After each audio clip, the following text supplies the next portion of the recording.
I am Dave, the Amateur Magus. On this channel I talk all about the mechanics behind ceremonial magic, occultism, esotericism, and everything you can find within a dusty old grimoire. In this episode we will be talking about astrological retrogrades. If you enjoy my content, feel free to subscribe. And if you really enjoy my content, consider supporting me on Patreon as well. And if you are already watching this on Patreon, or if you are already subscribed to the Patreon, you have my thanks for the continued support. Let's get into it. So retrogrades are kind of an interesting thing. Everyone knows of the infamous Mercury retrograde. That being said, I am currently recording this during a Saturn and Venus retrograde, though Mercury is very shortly going to be retrograde as well.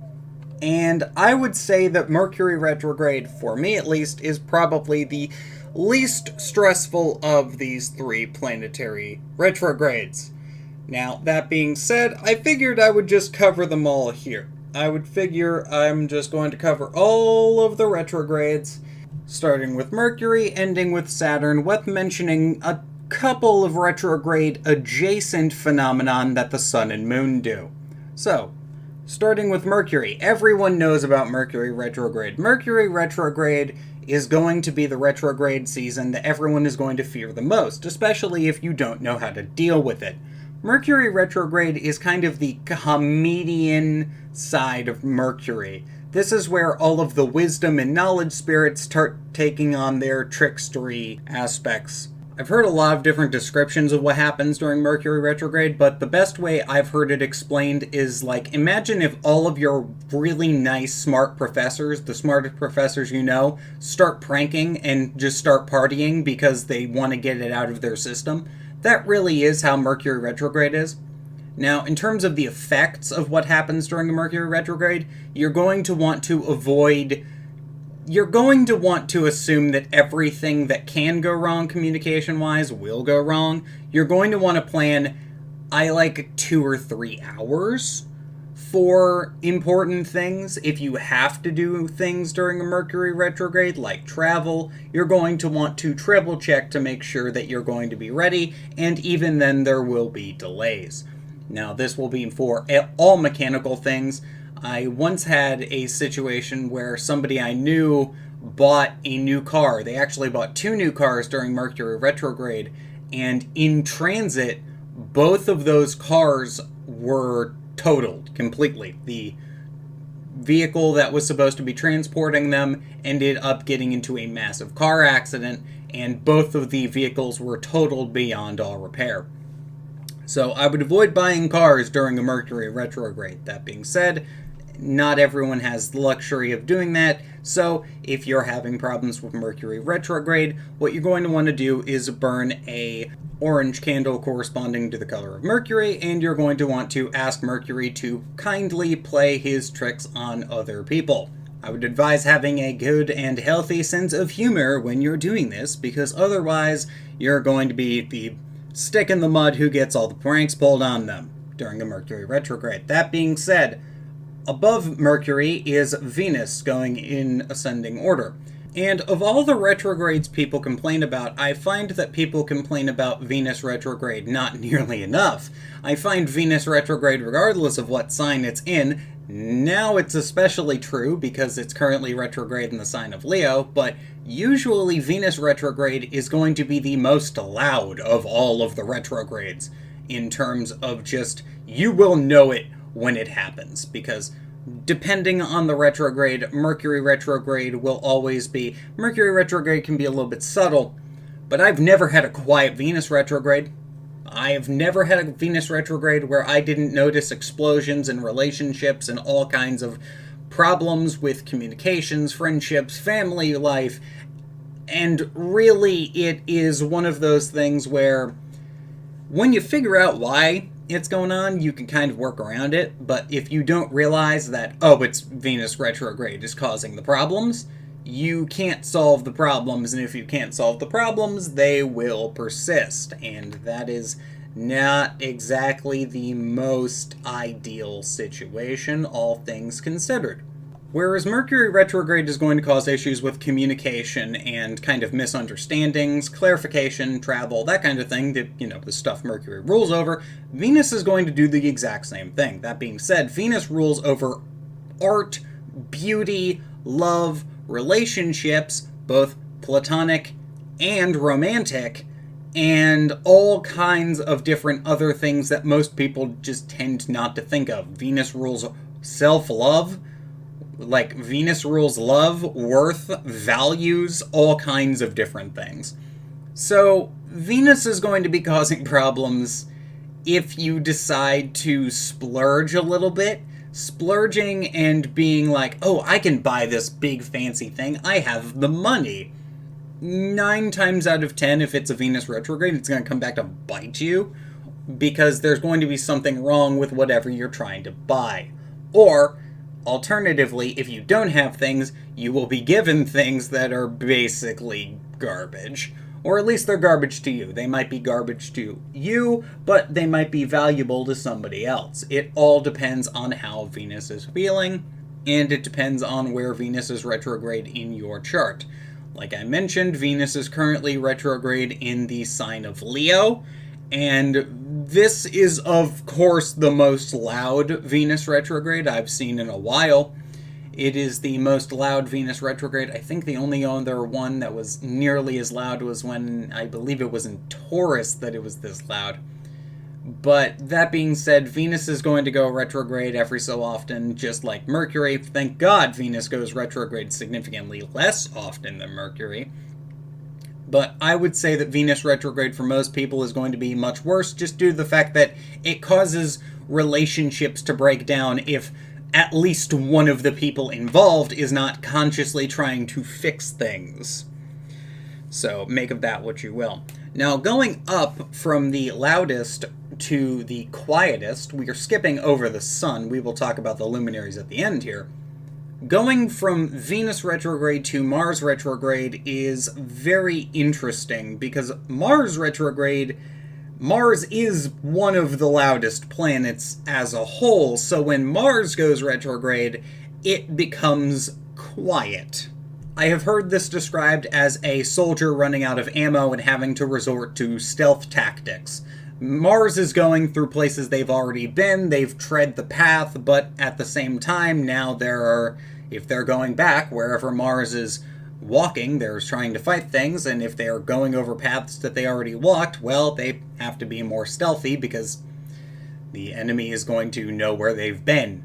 So there's going to be a degree of stealth and de-energization to Mars, because Mars is the planet of energy. It's also the planet of conflict. Now, the interesting thing here is old conflicts seem to be the forefront of Mars retrograde. Mars retrograde is when the grudges come out. These are the things that if it wasn't resolved, and if it wasn't actually, finished, or the problem wasn't dealt with in a satisfactory way, Mars retrograde is the time when those are going to come back to the surface. Because one of the big things that I think a lot of people need to know about retrogrades is there is a return aspect to all retrogrades. Mars, Venus, and Mercury retrogrades especially. From an astrological perspective, it is like the planet is actually slowing down and rewinding. So in this regard, you're going to want to be careful about Mars retrograde, because it's going to be slowing down and rewinding the planet of energy. Starting the things is not ideal during a Mars retrograde. That being said, if you've been having issues trying to start something and you just can't for some reason, Mars retrograde might be either natal in your chart, or you might want to start something during a Mars retrograde. Now, people with Mars retrograde in their chart are going to be the people who they have problems doing things, they have problems being motivated, and normally they have a very bizarre sense of motivation that doesn't really work for the rest of the world. It really is out of sync with the rest of the world as a whole. Going from the first of the malefic planets to the greater benefic planet, we go to Jupiter retrograde. Now, Jupiter retrograde is going to be a little bit weird compared to the other retrogrades, because traditionally Depending on who you ask, this one's actually just net positive because Jupiter is the expansive one. Now, that being said, as we've talked about, there is always good and bad when it comes to everything, and Jupiter retrograde is no exception. Jupiter retrograde, when it goes backwards in the sky, when it is retrograde, it will be the planetary power that is going to cause a lot of excessive good. Now, I say excessive because that is one of the negative qualities of Jupiter, is going from abundance. If you have too much abundance, it becomes excess, which is a negative, which is the problem with Jupiter retrograde. Jupiter retrograde usually is a really good time if you want a lot of something, and you don't care if you get functionally infinite amount. There is never a fully infinite amount of anything. That being said, Jupiter retrograde is the planetary timing for when you want a functionally infinite amount of something. This is often a time period where there is going to be a lot of crisis of faith. There's going to be a lot of issues where the problem with Jupiter is going to be that it's philosophical and it's faith-based aspects. Sagittarius is this sign of philosophy and exploring and trying to find the truth, and the sign of Pisces is going to be the sign of, amongst other things, music and religion. Both of those two things are going to be coming into question, and they're going to be re-examined during a Jupiter retrograde. Not a Venus retrograde, as I just tried to say. Now, Jupiter retrograde, of all of the various retrogrades, I find to be the least chaotic.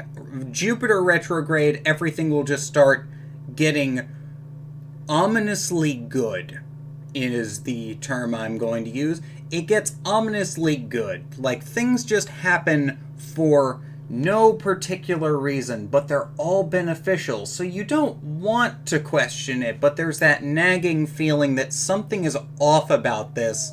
Things are going too well. Or, alternatively, if you're having problems where everything is expanding, but everything is going slow, like things are going well, but they're going really slow, that might just be a Jupiter retrograde thing, amongst other possible causes.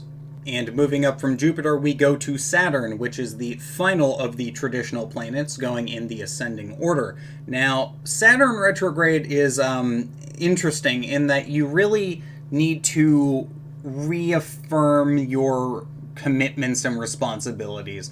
This is going to be you're going to be basically getting second chances about, do you want to commit to an action? Do you want to commit to doing it? Because once you are locked in during a Saturn retrograde, there really isn't a good way of getting out of it. Saturn retrograde is going to be the one who makes sure that you're doing the job that you said you were going to do. Now, this is going to be different from other planetary powers where, in Saturn retrograde's case, I truly find that everything that happens is a result of your own actions. It is often said that Saturn is the lord of karma as understood by the Western world. This is the you get what you get what you put in kind of planetary power. This is not going to be the cyclical karma, we can't have shit in samsara, but, that being said, it's not going to be the incarnation-based karma of the Hinduism system. This is more of the, if you do good things will happen to you kind of karma that people in the West believe in more than they believe in the, if you do good things, you get reincarnated as a better thing that the Hindus and other religious systems believe. That being said, back to the astrology. When it comes to the planetary power of Saturn, I genuinely find that the planetary power of Saturn, if things are not going well, this is the perfect time to change your mindset about things and to take charge of whatever you can. This is the time where if people are not doing what they said they're going to do, you need to step up and be like, look, if you don't do X, I'm going to do Y. If you don't uphold your part of the deal, I'm going to stop helping you. This is also a time where you're going to have a lot of work-related stressors put on or given to you. But these work-related stressors are more your boss is asking you to do overtime, and your boss is also double-checking to make sure you're doing the overtime. Or alternatively, Saturn is going to make sure that you're going to be doubling down on your already existing responsibilities, and he's going to try to make it so that you commit to doing more with what you have, not trying to make you do more with nothing. Saturn is going to be like, you already have a lot of stuff you can do more of that stuff. So, as far as that is concerned, that's going to be the really big ticket thing, I would say. A good example on the channel recently is that I started doing live streams the month that Saturn retrograde started, because I wanted to do live streams before and I just never really gotten around to it, didn't really know if they were going to do well, and apparently people seem to like them. So those are going to continue, and I quite enjoy doing them. So thanks, Saturn retrograde.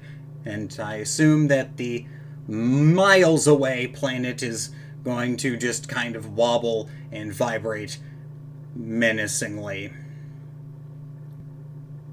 Moving on. Now, I mentioned at the beginning that there was some retrograde adjacent phenomenon that the two luminaries do. Now, this is mostly going to be the moon, and the moon is going to do something every so often called a void of course. Now, a void of course moon, I think a lot of people are going to know. When the moon is void of course, magic and all things that are important are said to fail. Magic and everything important is said to fail, and when you are doing magic, it just has a higher than likely chance of failure.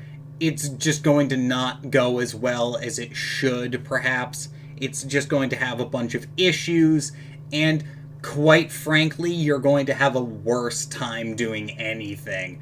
Don't do things that are important during a void of course moon, because the foundation of manifestation is kind of topsy-turvy at that time, because the moon shows us that the world is kind of in a state of flux. And I believe I mentioned in the moon video that went up, that being said, I'll mention it here again, I once heard somebody do an evocation of one of the moon gods. I believe it was Selene. I believe it was Selene, or it was a Selene adjacent entity, one of the entities syncretized to Selene, at least. And they did it when the moon was direct, but it went void of course mid-operation, and all of a sudden, just like a hat dropped, and suddenly the goddess of the moon started going crazy. And if that can happen in the middle of somebody whose operation they didn't know it was going to go void of course, and they checked the timing afterwards, they were like, what the hell happened there? They found out that the moon went void of course right at that moment, and then from that moment on they started respecting the void of course. Now, that story might be a little bit hyperbolic, but I do think it does prove a point of if it can happen to lunar gods and lunar powers when that happens, I think that we should definitely take that into consideration, at the very least. And the final one is going to be the sun. Now, this is not something that I have encountered in Western astrology, but this is something that I've encountered in other types of astrology, so I'm going to mention it here. There is a concept in astrology, various different forms of astrology, now I personally don't believe in this, called a combust. Now, a combust is a very unique aspect to the sun, where the sun will, due to being too close to the sun, make it so that a planet appears invisible. Effectively, the sun is masking the planet, and you can't see the planet because it is too close. Now, in my opinion, I don't necessarily believe in this. I believe that planets stay where they are, and just because they're going to be close to the sun doesn't mean they're, gone. But in some forms of astrology, this can cause the sun to override or negate the effects of the planet. I call this a retrograde adjacent thing because really the sun is not going retrograde, but it is causing retrograde-ish kinds of effects. So I wanted to put it here because the sun, while not causing issues with itself, is causing other planets to act really weird, which in my mind is a retrograde-esque effect, which is why the Void, of course, is also here. That being said, I have been Dave, the Amateur Magus. I hope you learned something about how retrogrades affect us. I know that this year we're going to be having a triple combo of Venus, Mercury, and Saturn all retrograde at the same time. The air and earth planets are going to all be retrograde, the ones that rule over all the earth and air signs.